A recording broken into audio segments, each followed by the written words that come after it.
Provai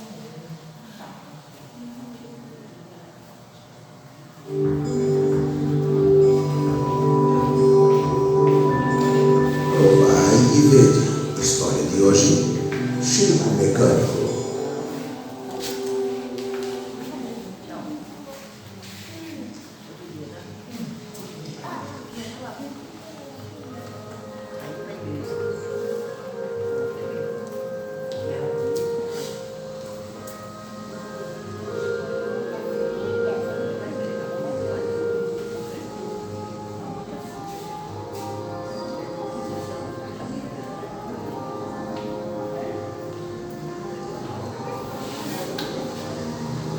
José Francisco e sua família entram na igreja adventista pela primeira vez. Amém. E esta é a história de um de seus filhos, chamado Chico Mecânico.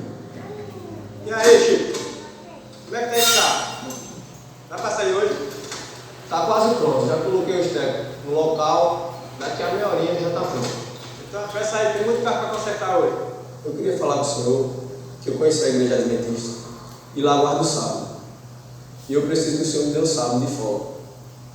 Pensa bem, você é um mecânico e ganha mais bem nessa oficina? Eu estou disposto a abrir mão dessa comissão para servir a meu Deus. Olha, se você não vier trabalhar sábado, vou ter que mandar você ir embora. Vamos fazer o seguinte, arruma uma pessoa para ficar no meu lugar, que a partir de hoje eu não sou mais funcionário dessa firma. Chico não teve dúvida, tomou a maior decisão da sua vida: servir ao Senhor.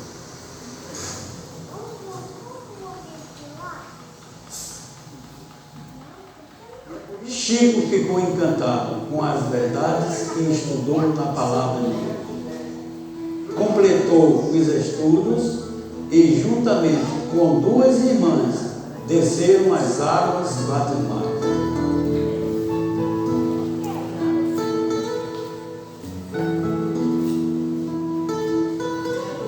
Chico Mecânico se tornou um ganhador de almas, um evangelista, um fiel dizimista, trouxe toda a sua família para a igreja. Um dia recebeu a notícia que o seu antigo patrão estava passando mal na oficina. Viu que ele estava caído dentro de um carro. E aí, senhor? Como é que o senhor está passando? Ei, mano, velho, eu quase fui dessa vez. Não, senhor, o senhor está muito forte. Tem muito carro para arrumar ainda. Eu te chamei aqui, que eu tenho um negócio bom pra gente. Que negócio é esse? O médico disse que eu não vou poder mais trabalhar. Vou ficar encostado e depois você tomasse conta da oficina. O senhor se lembra quando eu fui pedir o sábado ao senhor e o senhor não me deu e ainda me mandou embora? Pois é, eu fui convidado por um amigo para ser sócio em outra oficina. Por causa disso, eu não posso trabalhar para você. Mas se você quiser me arrendar a sua oficina, eu desfaço minha sociedade e pago um aluguel por mês para você. Então tá fechado. Eu arrendo a oficina pra você. Quem diria, Chico Mecânico, há um ano atrás, ameaçado de demissão, agora é o novo dono da oficina. Casou-se, teve 7 filhos, prosperou financeiramente e ajudou a igreja a crescer aqui em Caruaru.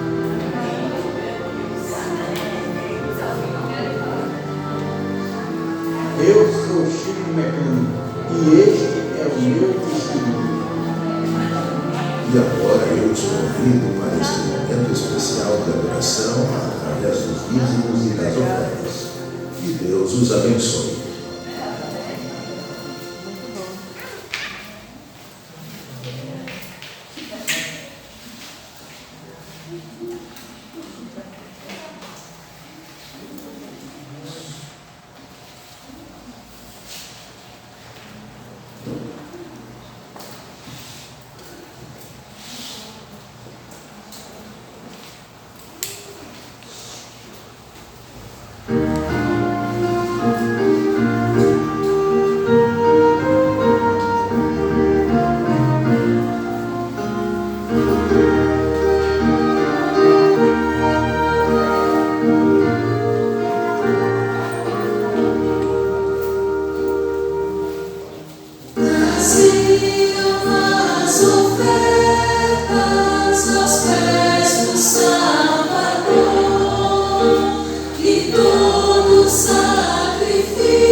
Enfrentarei.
musical aí para nós.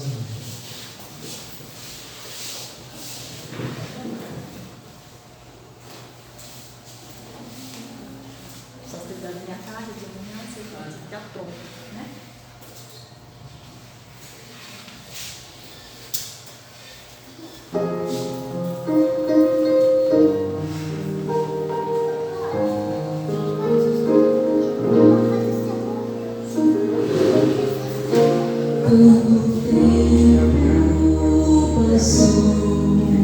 Desde que conheci o amor de Jesus por mim, pecador, não consigo entender. É um grande mistério o que fiz pra merecer ser o alvo desse amor. Sob suas asas eu encontro paz e proteção. Seu olhar toca todo o meu ser. Onde quer que eu vá, o Senhor lá está. Tanto amor, é o que Cristo tem por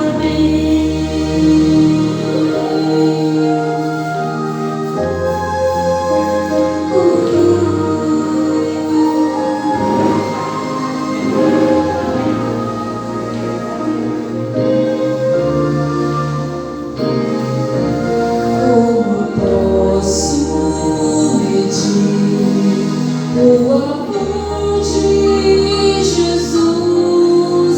Ele sempre me amou do jeito que sou. Eu pertenço ao meu Rei, filho sou do Senhor. Nada pode separar minha vida desse amor. Sob suas asas eu encontro paz e proteção. Seu olhar cerca todo o meu ser. Onde quer que eu vá, o Senhor lá está. Tanto amor, é o que Cristo tem por mim. Tanto amor, é o que Cristo tem por mim. Tanto amor, eterno amor, é o que Cristo tem por mim.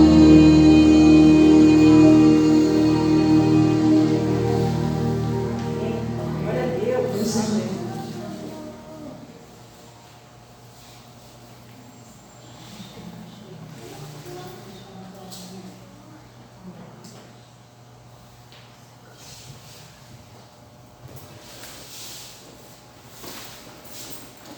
Nessa manhã,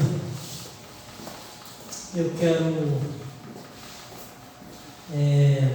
desejar um feliz sábado para você Feliz que sábado. está aqui, desejar um feliz sábado para os nossos amigos, os nossos irmãos que estão acompanhando aí pelas redes sociais, pelo YouTube, pelo canal da Igreja Adventista de Sétimo Dia. Dizer para você que ainda não é inscrito no canal, para você se inscrever, basta você ir aí na parte de baixo da tela, clicar ali no vermelhinho, inscreva-se e ativar o sininho das notificações, e aí você vai receber todos os vídeos, todos os conteúdos do canal aqui, IAGE de Renascer, no YouTube. Nessa manhã, agradecer a Mari pela mensagem, realmente o amor de Cristo, ele é algo que ainda toca corações. A gente vive um mundo tomado pela violência, e a gente essa semana aí, acho que foi quinta-feira, houve uma operação da polícia numa comunidade aqui do Rio de Janeiro, que lá na hora deixou 25 mortos, mas ontem o número tinha subido para 28. Então ainda deve ter alguém que deve ter ido para o hospital gravemente ferido, morreu 28. A ponto da ONU se manifestar. A ONU se manifestou e está exigindo do Brasil uma investigação independente para poder verificar se a ação, os excessos que houve, enfim, tudo isso daí. E aí, num mundo em que a miséria, a violência cada vez aumenta mais, falar em amor é algo que ainda toca corações. Então, como o mundo está envolto numa crise, e são nos momentos de crise que o coração humano fica mais propenso a dar ouvidos a Deus, porque a Bíblia mesmo já diz isso lá em Apocalipse, no capítulo 3, e quando a gente está com riqueza, quando a gente está abastado, e quando nada nos falta, há a tendência da gente levantar o nariz e dizer o seguinte: rico sou, de nada tenho falta, eu me basto. Para que Deus? Para que me privar daquilo que eu gosto para ir para a igreja? Porque só estou recebendo tudo. Então, quando as pessoas têm alguma dificuldade, a tendência de buscarem a Deus é maior, porque as crises, elas fazem com que nós queiramos buscar soluções para resolvê-las. E uma das soluções possíveis, e permita-me dizer, a única solução possível para a resolução de qualquer crise é Deus.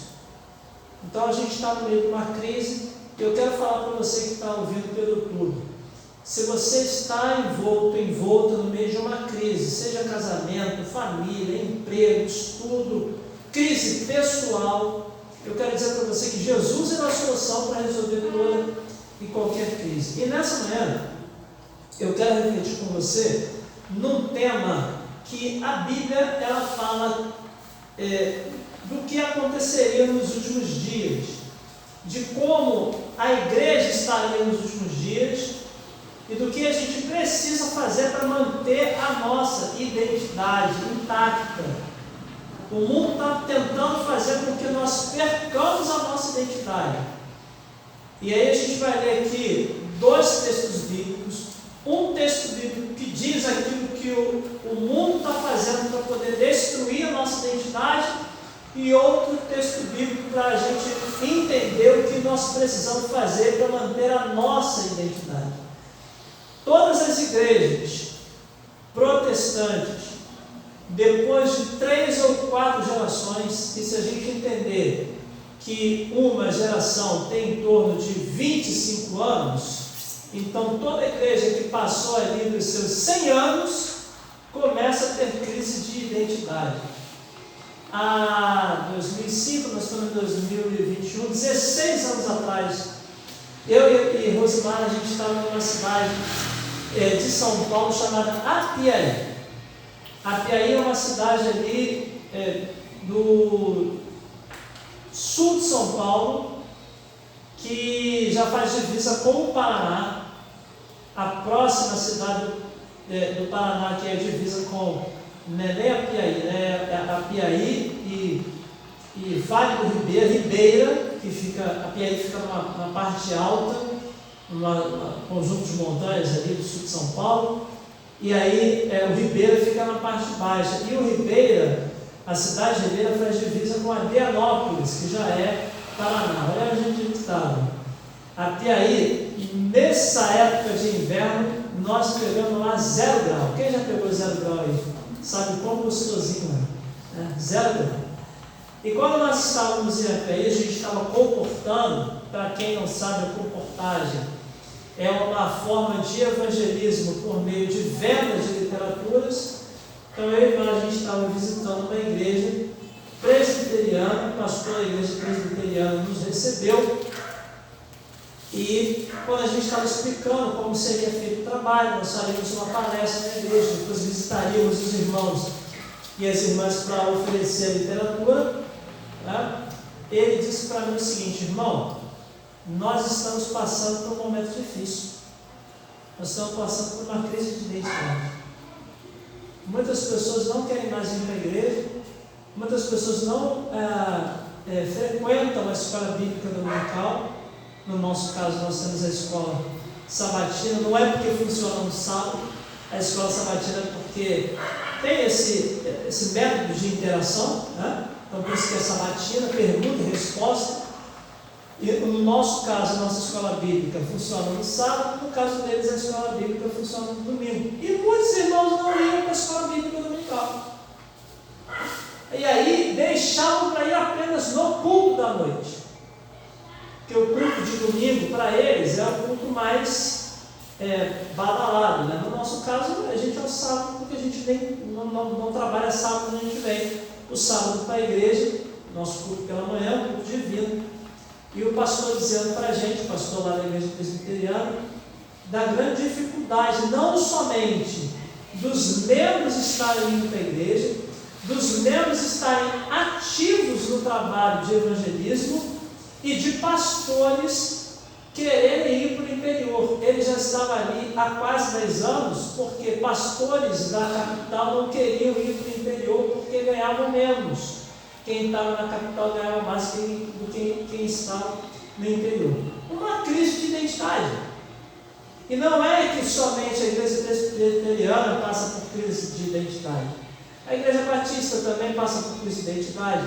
As igrejas tradicionais, quando a gente fala em igreja tradicional, são igrejas que têm mais de 100, 150, 200 anos. Igrejas que não têm esse perfil de pentecostal são chamadas igrejas tradicionais, porque as igrejas pentecostais são mais recentes. A igreja Assembleia de Deus, que é uma igreja pentecostal bastante estruturada, ela chegou aqui no Brasil em 1910. Quer dizer, acabou recém, fez 100 anos, né? Há 6 anos, a gente está em 2021, há 11 anos atrás, fez 100 anos que a Igreja Assembleia de Deus chegou aqui no Brasil. Então a Igreja Adventista, por exemplo, que data de organização de 1863, então tem pouco mais de 150 anos. E nós estamos agora enfrentando desafios de crise de identidade. E por que as crises de identidade acontecem nas igrejas? 1 Timóteo, capítulo 4, verso 1. Nós vamos ver por que acontece crise de identidade.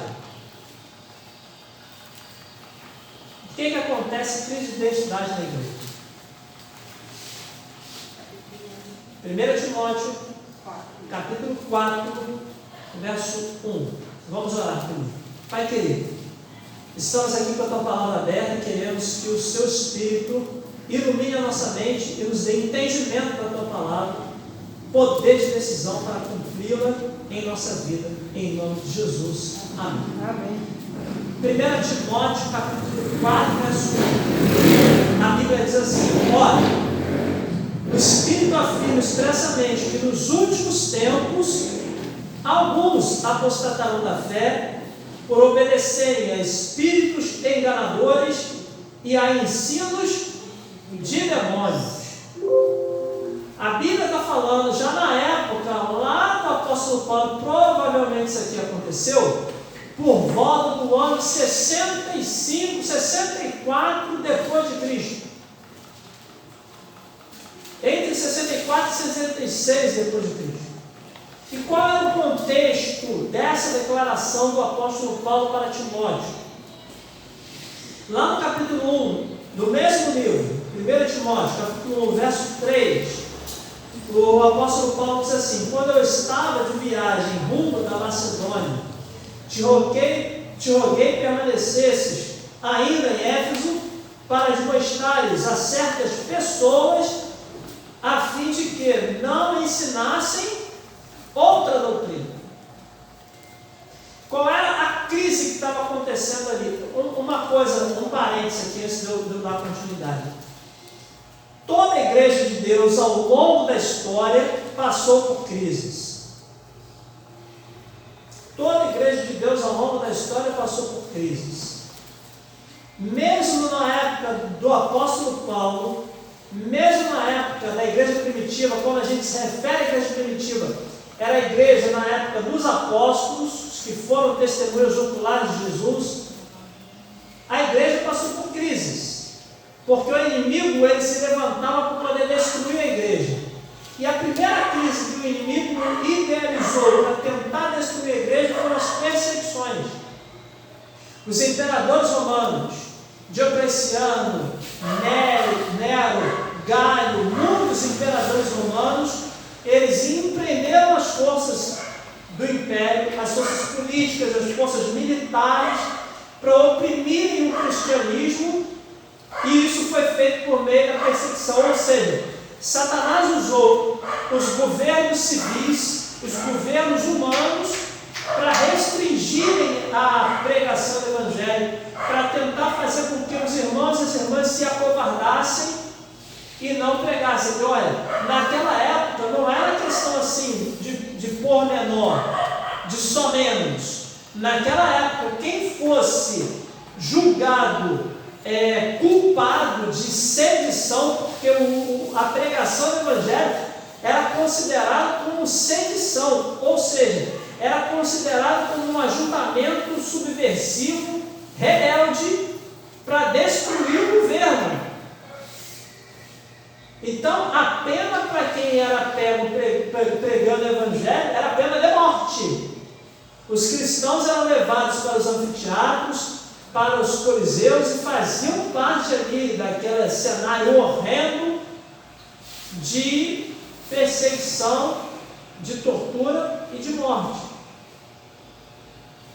Porém, apesar das crises, a palavra de Deus vem dizendo que os filhos e as filhas de Deus pregavam o Evangelho poderosamente.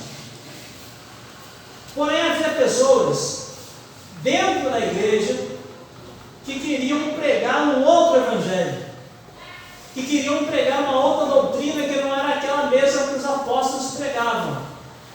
E essa força que estava tentando fazer com que os membros, alguns membros da igreja primitiva, pregassem um outro Evangelho que não tivesse como centro, como tema principal, a graça de Deus por meio da fé em Jesus Cristo, estavam pregando doutrinas contrárias à graça, estavam pregando um outro Evangelho, uma outra doutrina. Então, Paulo, ele teve essa percepção, e quando ele estava voltando da Macedônia, na sua terceira viagem missionária, ele falou assim para Timóteo: Timóteo, vá na minha frente e permanece um tempinho lá em Éfeso, porque as coisas lá na igreja de Éfeso não estão boas. O que está chegando aos meus ouvidos é que existem pessoas em Éfeso que estão pregando um outro Evangelho que não é o Evangelho do Senhor Jesus. Estão pregando uma outra mensagem que não é a graça mediante a fé. E eu preciso que você, como pastor, como meu auxiliar, vá e fique um tempinho lá em Éfeso, até que eu consiga conversar com os anciãos de Éfeso e dar algumas orientações. Isso aconteceu na terceira viagem missionária de Paulo. E provavelmente, quando Paulo escreveu a primeira epístola de Timóteo, ele estava preso. E escreveu a Timóteo para que Timóteo lembrasse daquele acontecimento que ocorreu na terceira viagem missionária lá em Éfeso, daquilo que ele havia feito, de como estavam surgindo no meio da igreja doutrinas que estavam tendendo a desviar a igreja primitiva da sua identidade e daquilo que era necessário fazer para que eles voltassem para o caminho correto. E aí agora Paulo fala assim para Timóteo: Timóteo, lembre-se que o Espírito diz expressamente que nos últimos tempos alguns apostatarão da fé. É um estágio além. Não é só mais agora pregar uma outra doutrina, porque está sendo pregada uma outra doutrina, acontece de subir a um estágio sucessivo, superior, de apostasia da fé original. A fé original na graça, mediante a fé em Cristo Jesus. E isso aconteceria, segundo o apóstolo Paulo está escrevendo para Timóteo, nos últimos tempos. Se nós estudarmos as profecias bíblicas, e aqui na igreja a gente está estudando profecia todo domingo à noite, e ontem, você que está assistindo aí pelo YouTube, ontem nós inauguramos uma classe bíblica pelo YouTube, Profecias de Esperança. Você pode acessar o canal da igreja, e lá no episódio número 1, você vai ver na descrição um link para você se inscrever para ter acesso a essa classe bíblica online, para participar com a gente via Zoom, para interagir com a gente na classe bíblica via Zoom. E entender as profecias é importante, porque nós entendemos o período da história que nós nos encontramos. E pelas profecias que referem-se ao tempo do fim, nós entendemos que a época que nós estamos vivendo é o tempo do fim. São os últimos tempos. E a Bíblia está dizendo que na nossa época, muitos irmãos e irmãs apostatariam da fé. Por qual motivo? Por darem ouvidos a espíritos enganadores e a ensinos de demônios. Uma das coisas que é importante nós entendermos é que a principal coisa que o inimigo quer fazer é destruir a verdade. Então, se nós entendermos que a Bíblia é a verdade, que a palavra de Deus, do Gênesis ao Apocalipse, é a verdade, uma das principais formas que o inimigo vai ter de ensinar o engano, que é espírito de demônio, é espírito enganador, é tentando tirar o foco do crente da palavra, da verdade. E como o inimigo vai fazer isso? Lá em Daniel, no capítulo 7, no verso 25, eu vou apenas citar, não dá aqui para eu abrir, eu vou citar a Bíblia, eu vou apenas citar rapidamente. Daniel 7,25 está dizendo que haveria um poder sobre a terra que teria domínio durante 1260 anos e que lançaria a verdade por terra e prosperaria. Ao lançar a verdade por terra e prosperar, lá em Apocalipse 13 está dizendo que toda a terra, com exceção daquelas que são servos e servos de Jesus e que tem o nome inscrito no livro da vida, tirando aqueles que estão com o nome no livro da vida, que aceitaram a Jesus como Senhor e Salvador pessoal, toda a terra se maravilharia e seguiria este poder enganador.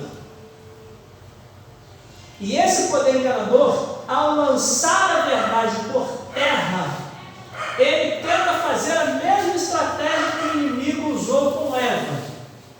Qual foi a estratégia que Satanás usou com Eva? Lá em Gênesis, no capítulo 3, narra a queda do homem. Quando fala queda do homem, é queda da humanidade. E a estratégia que Satanás usou para poder enganar Eva, perceba que o engano, ele não é um atenuante, uma desculpa para o pecado. De fato, Eva foi enganada. Mas, em meio ao engano, ela tomou a decisão de seguir o engano, não de rejeitar o engano.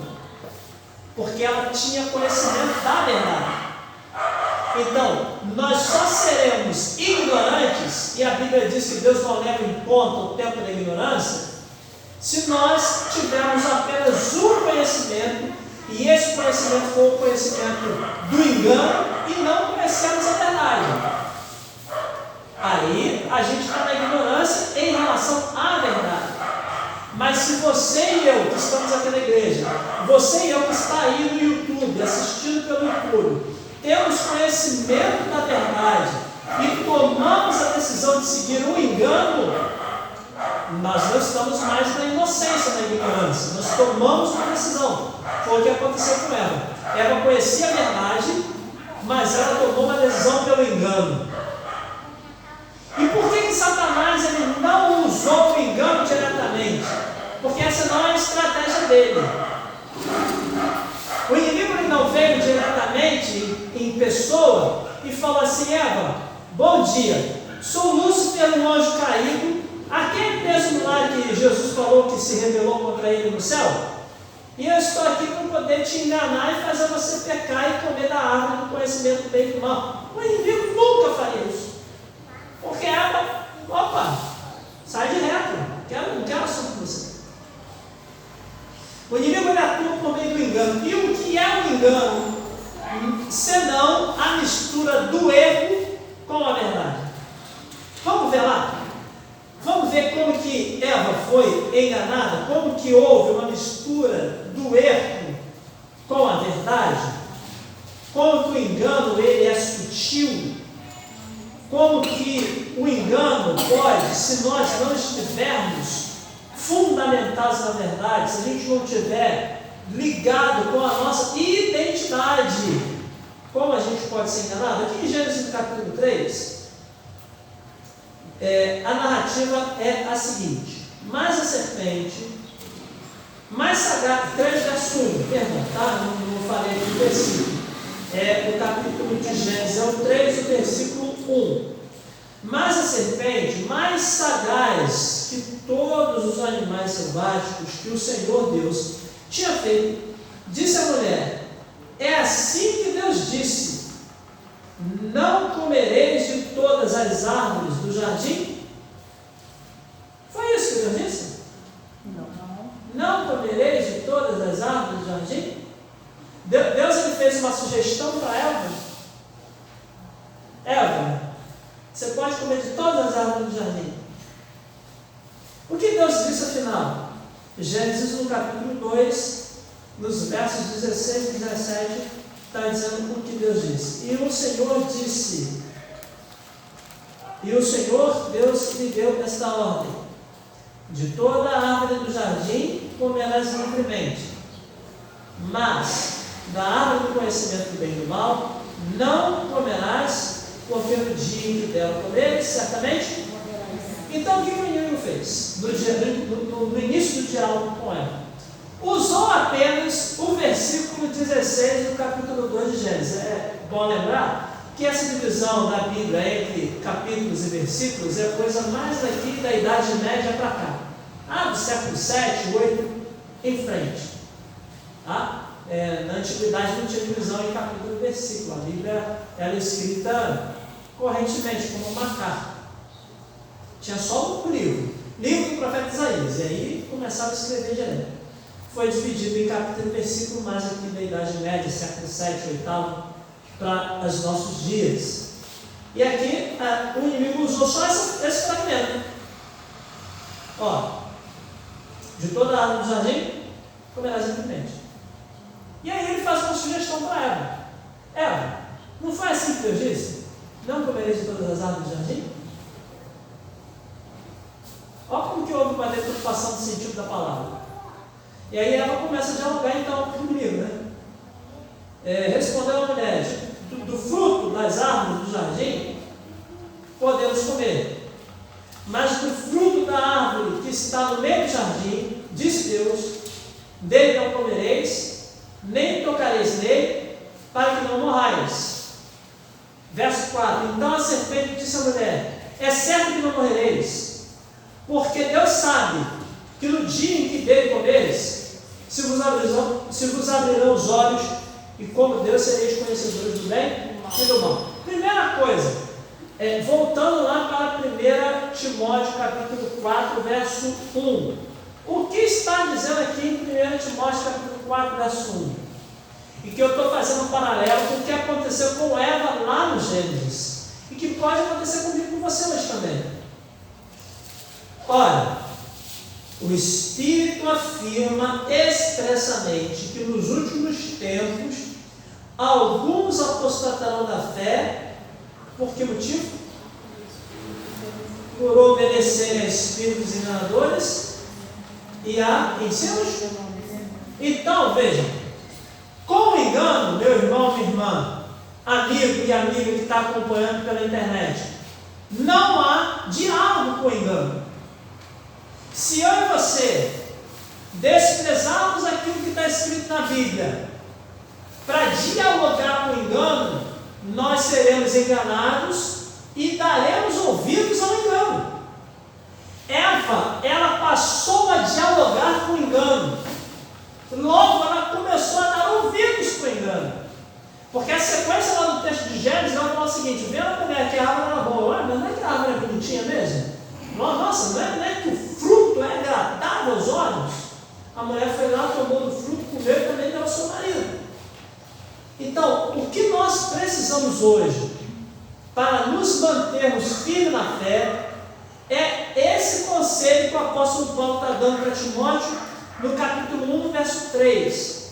Não pregar uma outra doutrina, não pregar um outro evangelho, não estarmos dando ouvidos a outros ensinamentos que não têm nenhum tipo de referência com a Bíblia ou com os ensinos que a Igreja Adventista do Sétimo Dia há mais de 150 anos tem pregado.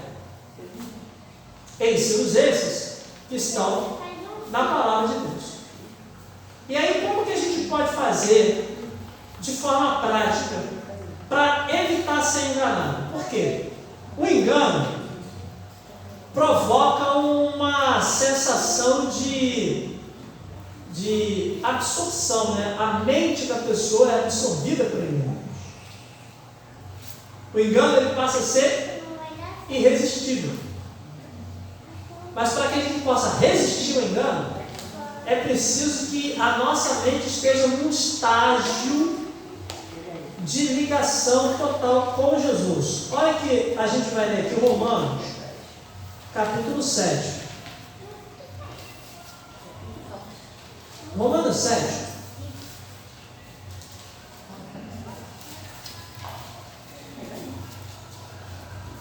Romanos capítulo 7. O verso 25. O apóstolo Paulo diz assim. Aí ele está falando em relação a ele próprio, tá? Ele diz assim, Romanos 7, 25. Graças a Deus, por Jesus Cristo nosso Senhor, de maneira que eu, de mim mesmo, na tua Bíblia está escrito aí o quê? Com a mente sou. E aí ele usa aqui um termo que naquela época era um termo bem comum, na nossa nem tanto. Sou escravo da lei de Deus, mas segundo a carne, da lei do pecado. O que Paulo está querendo dizer aqui? Se a gente ler, seria preciso, a gente não tem tempo aqui para isso, mas lendo todo o capítulo 7, do verso 7 ao verso 25, nós vamos entender que o apóstolo Paulo está dizendo o seguinte: olha, eu quero fazer o bem e não consigo. E ao fazer o bem, ou seja, ao querer fazer a vontade de Deus, eu encontro um dilema nos meus membros, na minha carne.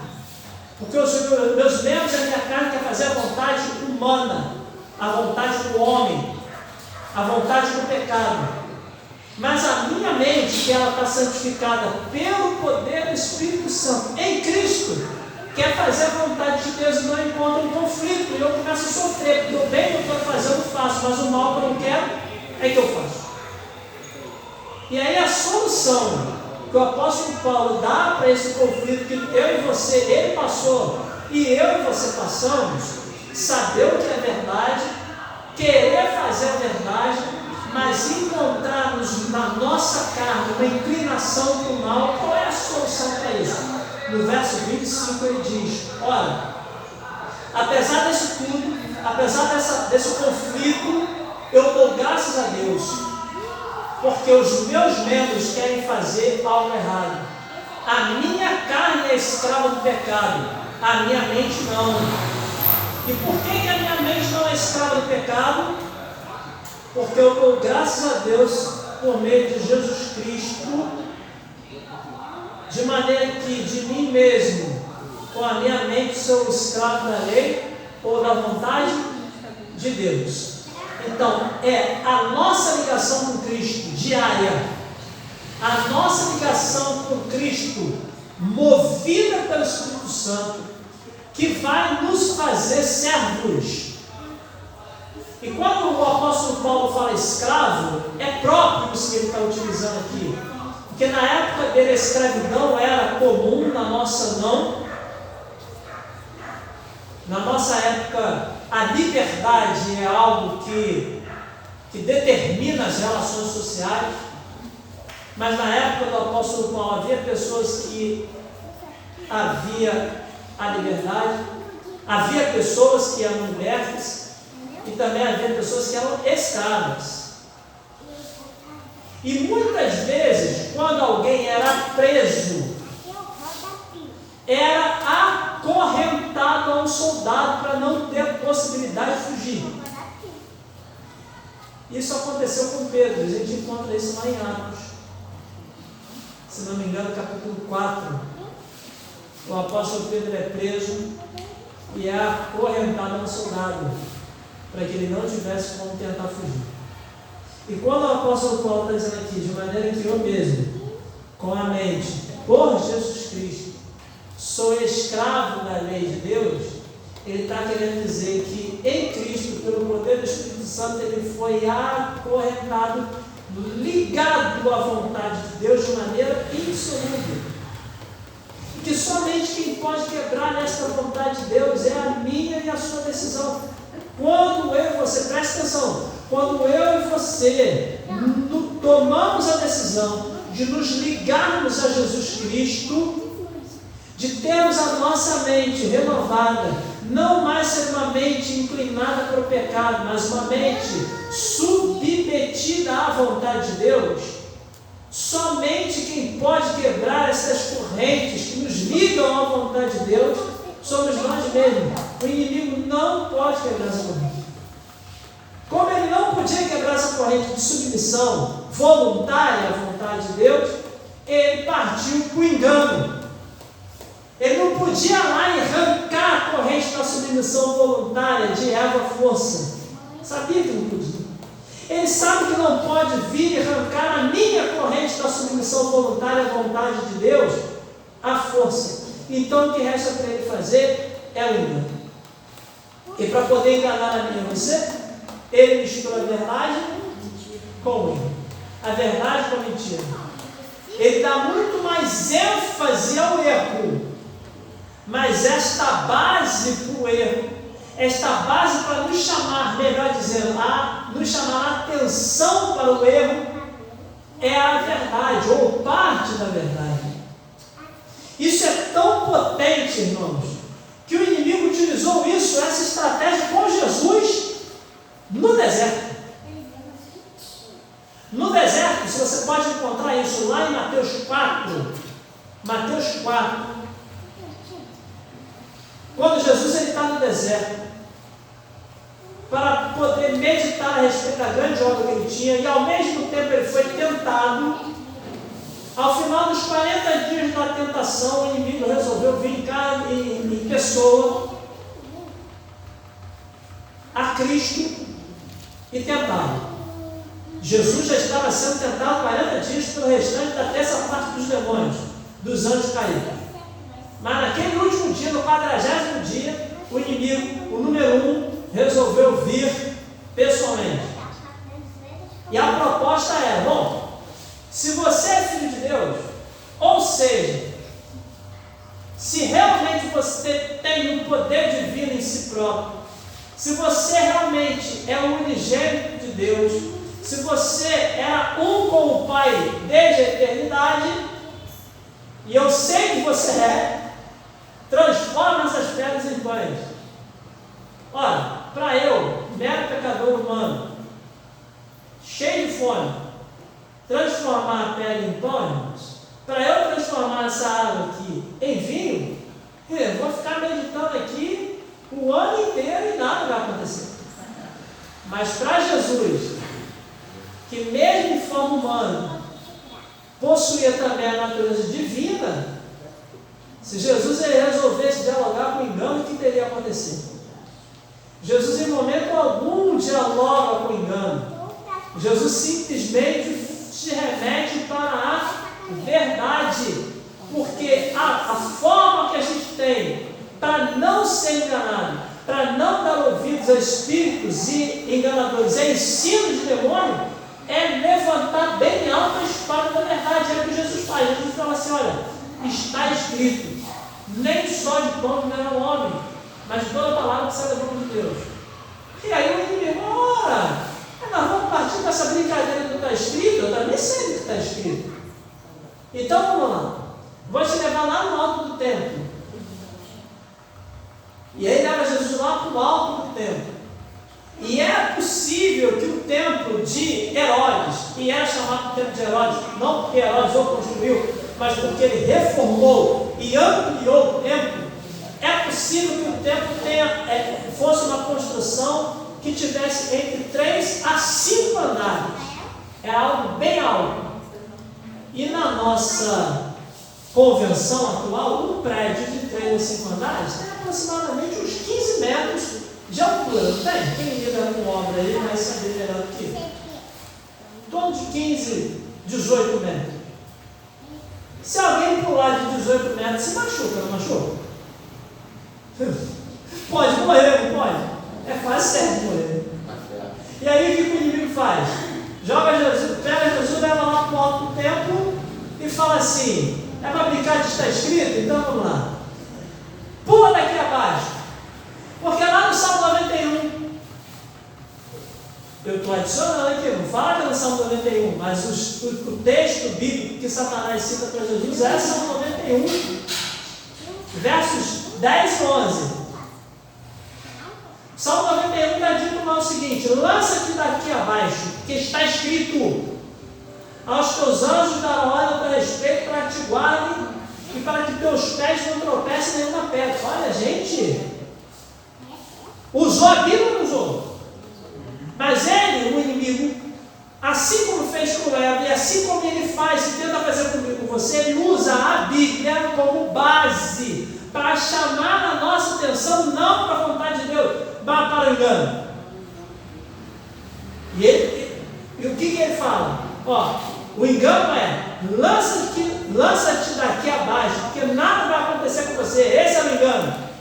E qual foi a base para ele chamar a atenção de Jesus para o engano? A Bíblia. Porque está escrito: se você pular, o Pai ele vai se compadecer de você, vai mandar os anjos, e os anjos vão te tomar nas mãos. E ele ainda botou dúvida, né? Todo dúvida. Tu és filho de Deus. Você atira daqui abaixo. E Jesus ele vai falar assim mais